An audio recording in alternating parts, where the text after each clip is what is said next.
Hola, ¿cómo están? Bienvenidos a la clase.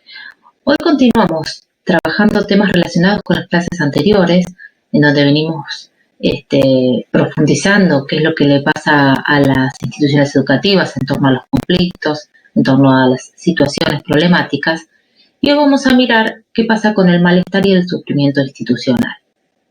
Trabajaremos lo que les ocurre desde la mirada del problema, con la mirada del enfoque institucional sobre el problema, ¿no? Que es una mirada que busca correrse de las explicaciones estas que se naturalizan, ¿no? Que se ponen en el orden de lo que ya está instituido, está dado, es así, para salir a preguntarse por distintos niveles de significado, ¿no? Para interpelarse un poco por algunos sentidos, lo que nos va a permitir conocer otros aspectos y conocer más de la institución. Esto es lo que el enfoque propone, ¿no? Bueno, para esto y para que esto se pueda dar, se necesita construir como si se diría un punto de intersección en donde se encuentran las miradas de todos los actores. Decimos que todo lo que los actores nos traen desde lo vincular, lo emocional, lo social, el trabajo colectivo, la comunicación, nos importa para tomar en cuenta aspectos de la vida y de la cultura institucional. Ese conocimiento de lo institucional y la organización teórica, por así decirlo, es siempre el resultado de prácticas colectivas, ¿no? Y estas prácticas, bueno, van a encontrarse con situaciones adversas, lo venimos diciendo en clases anteriores, ¿no? En la institución es inherente el conflicto, no hay instituciones libres de conflictos. Entonces, bueno, la manera de posicionarse frente al adverso, de reaccionar, es lo que hoy vamos a ir mirándola un poquito más a fondo en lo que le pasa a la institución educativa. Bueno, lo adverso nos afecta, ¿no? Frente a la adversidad, todas las personas tenemos distintas formas de actuar. Y dentro de la institución esto también está presente, ¿no? Sin importar qué causas originen eso adverso, ¿no? Esa situación de alguna manera se opone, se obstaculiza, dificulta el modo en que las cosas estaban dadas, ¿no? Como decimos, lo instituido, lo establecido, dificulta que eso fluya. Si esto se instala, ¿no? Impide que la institución alcance sus metas, que se frustran deseos, necesidades de todos los actores involucrados. Se entra en un proceso en donde, decimos, puede bloquearse la capacidad de acción de la institución. Esta es una forma de reacción, ¿no? Pero también lo adverso es un rasgo de oposición a lo conocido, puede ser provocador, puede ser promover cambios desde lo social, de lo institucional, puede ser desencadenante de un desafío a partir de la curiosidad, del afán de conocer, de modificar las condiciones, ¿no?, que bloqueaban ese accionar. Se dice que en las prácticas institucionales, en muchas condiciones, este rasgo, ¿no?, esta situación en donde se desarrolla la tarea institucional, se vuelve adversa según la manera en cómo se vea este obstáculo, ¿no? Para llevarlo a un ejemplo. Si decimos, bueno, un niño en situación marginal que recibió poca estimulación temprana, tiene más dificultades para acceder al aprendizaje sistemático. Por lo tanto, bueno, ahí lo adverso está visto como un obstáculo que invalida, ¿no? Está considerado, es así. Esta es una manera de decir, como decíamos anteriormente, bloquear la posibilidad de acción de la institución. En cambio, decir, bueno, ese niño de sectores marginales carece de estimulación temprana para el aprendizaje, por lo tanto, es difícil enseñarle con estas estrategias y con estas técnicas. Acá se reconoce, ¿no?, la condición adversa del propio equipo técnico, ¿no? Y la del niño va a ser una característica para trabajar con otros recursos, ¿no? Se hace posible entonces empezar un camino de búsqueda que en el caso anterior quedaba anulado. Sí, seguimos. Bueno, las dinámicas, ¿no? Las condiciones, los problemas. Hemos hablado también en clases anteriores sobre las distintas dinámicas que permitían entender cómo funcionaba la institución. ¿Se acuerdan de esto? Hablamos del funcionamiento progresivo o regresivo, ¿no? Veamos qué pasa según cada dinámica, ¿no?, que tenga la institución. Decimos, cuando el funcionamiento es progresivo, bueno, ahí las condiciones, ¿no? Y hablamos siempre de las condiciones porque esto va a ser lo que va a presentar el escenario para trabajar lo adverso, ¿no? Las condiciones que funcionan como adversas se cuestionan y se convierten en problemas, ¿no? ¿Se acuerdan que decíamos convertir al conflicto en problema para poderlo trabajar y desde ahí buscar alternativas? Bueno, aquí estaríamos en presencia del funcionamiento progresivo que hace esto, ¿no? Se origina un proceso donde se analiza, se diseñan posibles soluciones, pruebas, rectificaciones que van también acompañadas de un proceso que va a tener que ver con la evaluación, con ver todo lo que la institución considere, ¿no?, necesario para avanzar en ese proceso. En cambio, en el funcionamiento regresivo, dado que cada establecimiento se configura, ¿no?, en un determinado campo social, donde hay interacciones entre las personas y ellas se van a comportar de acuerdo a las exigencias de sus roles formales, ¿no? Esto al mismo tiempo limita, desde esta mirada, ¿no?, de lo regresivo, se comportan desde sus roles formales y limitan sus iniciativas, ¿no?, dejando las pautas de lo que tiene que ver con la cultura institucional como patrón de acción, ¿no? Y con esto garantizan que esto siempre se haga de esta manera y se desarrolle así, ¿no?, su persistencia, digamos, por así decirlo. El funcionamiento escolar, bueno, se produce alrededor de tratar una serie de problemas, ¿no?, que siempre estamos en torno a esto y el tratamiento de los problemas va a ser lo que va a ir definiendo estas dinámicas, ¿no? Algunos autores dicen que estos problemas se pueden como clasificar para entenderlos o comprenderlos mejor en problemas que tienen que ver con el espacio, con el uso, con el mantenimiento de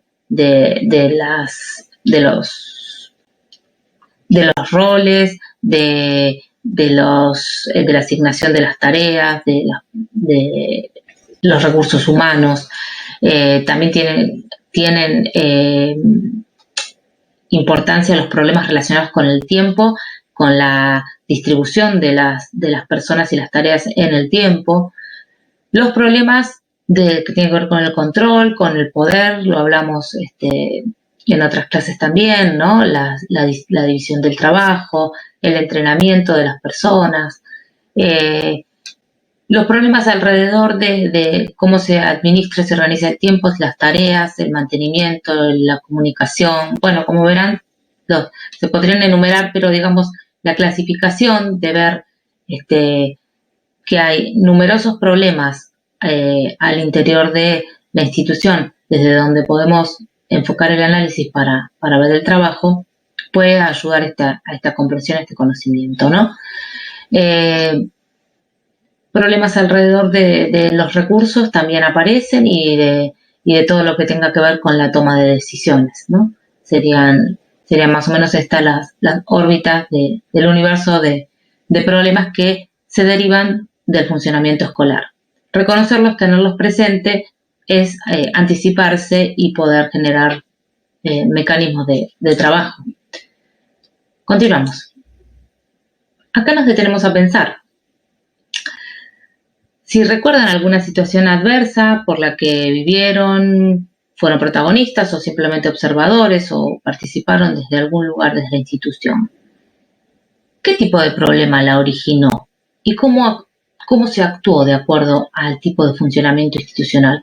Con lo que venimos hablando y un poquito clasificando en estos tipos de funcionamientos progresivos, regresivos, si recuerdan esta situación, hoy, ¿podrían identificar algunos de estos rasgos en aquella vivencia? Nos detenemos unos minutos y continuamos. Bueno, volvemos con el devenir de las situaciones críticas, ¿no? Esto que venimos hablando de lo que pasa en las instituciones educativas, en las situaciones adversas o situaciones críticas, como lo llaman varios autores, ¿no? Esas situaciones que implican que la toman a la escuela en su totalidad como función, desde la función social que tienen, ¿no? Y se viven allí a veces como exacerbadas algunos rasgos, porque ese lugar es un escenario de privilegio, digamos, para que a veces se hagan eco, ¿no? Los conflictos y se den como de manera más amplificada. Por esto de la función social que tiene la escuela misma, ¿no? Entonces a veces las contradicciones se agrandan, aparecen abruptamente, ¿no? Entonces podemos ver ese espacio institucional como una trama de relaciones que va dando lugar a distintos significados, distintos comportamientos que están ligados a la institución, ¿no? Cuando esas razones ya no se reconocen, ¿no? Dejan de ser válidas o se viven como momentos difíciles, decimos, bueno, se puede hacer de allí una lectura desde momentos críticos, ¿no? Si estas cosas suceden y el colectivo institucional se dice no es fuerte, ¿no? Porque, bueno, esto es un aspecto muy importante para el devenir de las situaciones. ¿Cómo se posiciona ese colectivo institucional? Cuando no es fuerte, cuando toma una actitud pasiva frente a lo que es el sufrimiento, frente a lo que son las situaciones de malestar, se instala ahí una dinámica, ¿no? Que de alguna manera resiente, daña la reacción de la institución, ¿no? Entonces ahí, en estos casos, se da un curso al bloqueo de acciones, ¿no? Que sumado a la manera en que es vivida la situación por los distintos actores, lo que hace es profundizar el sufrimiento institucional. Las organizaciones educativas son espacios que habitualmente, bueno, sufren las cuestiones de los cambios y de los intensos, digamos, idas y vueltas emocionales entre los actores. Es decíamos, un escenario propicio para que esto suceda, ¿no? Porque por la tarea de formar, la socialización misma implica, ¿no? Que haya este intercambio. Y esto ciertamente en sí mismo ya conlleva un cierto grado de sufrimiento por la cuestión de la socialización misma, que es función de la escuela. También influyen las situaciones conflictivas que, según la edad que tengan los alumnos, los estudiantes, funcionan también como organizadoras de esas tramas dramáticas. Otro factor que afecta es la respuesta a las tensiones que se instalan en las dinámicas, ¿no? En cuanto a diversas realidades, por ejemplo, la que tiene que ver con la aceptación o la exclusión, ¿no? Esto en la misma socialización de los estudiantes forma parte, ¿no? de un proceso, la pertenencia, el aceptar, el no sentirse aceptado. Bueno, todo esto va abonando y alimentando a este devenir de situaciones que, según cómo vayan siendo conducidas, van originando distintas formas de funcionamiento. Seguimos. Bueno, la autora Lucía Garay, que ya la trabajamos en otros textos, en unidades anteriores, dice que los procesos institucionales, salvo en los casos en donde los conflictos se manifiestan así como de manera muy abrupta, se toman como malestares que se naturalizan, ¿no? Como que forman parte de esto instituido, forman parte de esta convivencia, de la vida, ¿no?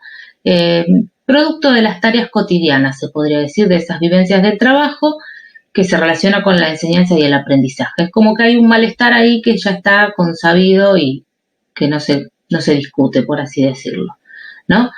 Eh, bueno, parece imposible que un escenario institucional no tenga algún grado de malestar. Esto es entendible que así sea, pero tampoco es el otro extremo, ¿no? Al punto de naturalizarlo tanto que por ahí obture alguna capacidad de manifestarse, de reaccionar, de cuestionar este malestar, ¿no? El efecto, dice ella, de generar sufrimiento en los actores podría venir de el desconocimiento de causas, ¿no? Y más que nada del desconocimiento acerca del origen de lo institucional en el campo educativo. Las instituciones son instituciones en su sentido neto del término, ¿no? Comprometen toda la existencia humana, diría Enríquez. Por eso instituciones educativas son instituciones de existencia, ¿no? Comprometen al humano en todo, de un modo muy sustantivo. Ninguna otra quizás esté tan atravesada por esta condición. Entonces, el malestar institucional es un fenómeno que, bueno, se dramatiza en los sujetos, en las relaciones, en los vínculos con la institución, ¿no?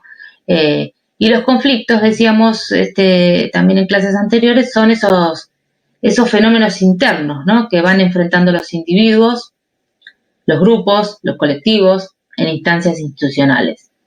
Y también pueden presentarse conflictos, ¿no? Como más allá de la institución, ¿no? Entre la familia, la escuela, el trabajo, lo pedagógico, desde lo asistencial, ¿no?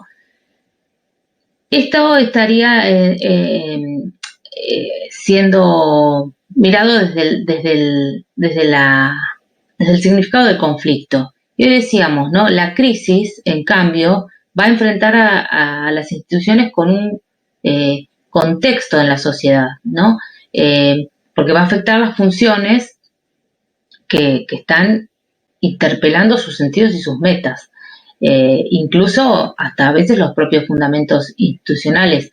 Las crisis suponen que va a haber una ruptura en la forma, digamos, en que están sucediendo las cosas, en esa regularidad, que impide, en muchos casos, anticiparse para prever los eventos o los escenarios que pueden provocar o desencadenar estas situaciones, ¿no? Y esto es crucial para la supervivencia de la organización. Decimos que la atraviesa en todos sus sentidos, porque en las situaciones críticas se incrementa la incertidumbre, la inestabilidad, la confusión, el caos, ¿no? Entra en juego la ansiedad en los actores, ¿no? Digamos que ahí se hace difícil la contención desde lo más estructural. Las organizaciones a veces se muestran poco eficaces para contener este funcionamiento, ordenarlo, ¿no? Centrar su tarea en lo que tiene que ver con la producción. Bueno, entender y conocer cómo afectan todas estas cuestiones, cómo se ven afectados los vínculos y cómo se dinamiza el funcionamiento para propiciar, o todo lo contrario, ¿no? El proceso el conocimiento es una vía para para entenderlo y avanzar y superar la situación. Venimos hablando de estas cuestiones que todas refieren y desencadenan en lo que tiene que ver con el sufrimiento institucional, ¿no? Y hay algunos hechos que están aquí detallados en la pantalla que, bueno, provocan sufrimiento institucional, ¿no? Los que tienen que ver que provienen de la situación global, que excede a la institución en sí, los que demandan las jurisdicciones, las unidades centrales, los que tienen que ver con los rasgos comunes de la gente que se dedica a la educación, algunas consecuencias derivadas del sufrimiento institucional tienen que ver también con la tendencia a ocultar algunas tensiones, ¿no? Mecanismos de negación. En estas últimas clases estuvimos un poco girando en torno a entender cómo se comportan las instituciones frente a las situaciones conflictivas, críticas, ¿no? Que afectan todos sus sentidos. Es importante remarcar que las dinámicas que llevan a tener determinada manera de funcionar están dadas por la forma en que ellas, las instituciones, resuelven o superan los obstáculos o alcanzan diferentes metas que se han propuesto. Las instituciones educativas ocupan un lugar de relevancia por su sentido como matriz en los modelos de pensar o de no pensar o por su capacidad de búsqueda de la verdad, ¿no? Abrir fronteras, abrir la mente a interrogarse, a cuestionarse, incluso a cuestionarse sobre sí misma. Entonces, de allí, ¿no? Que lo que sucede al interior de ellas va a afectar a la vida en la vida de todos los sujetos, ¿no? Y va a ser en alguna medida condicionante de ese sufrimiento institucional o no, ¿no? Operando como facilitador, como espacio en donde la convivencia es posible, ¿no? El crecimiento personal y colectivo de los grupos, la formación, donde se pueden llevar adelante, decimos, dicen también los autores, incluso procesos de recuperación institucional, ¿no? Después de atravesar situaciones adversas, que es lo que, ¿no? Sería una conducta saludable y esperable, ¿no? Que aún llegando a tener situaciones que se pronuncien de manera que deriven en situaciones críticas, se pueda salir de ellas emprendiendo un proceso de recuperación institucional. Es saludable para toda la institución y para todos los actores que forman parte de ella. Bueno, llegamos al final de esta clase. Que tengan una muy buena semana.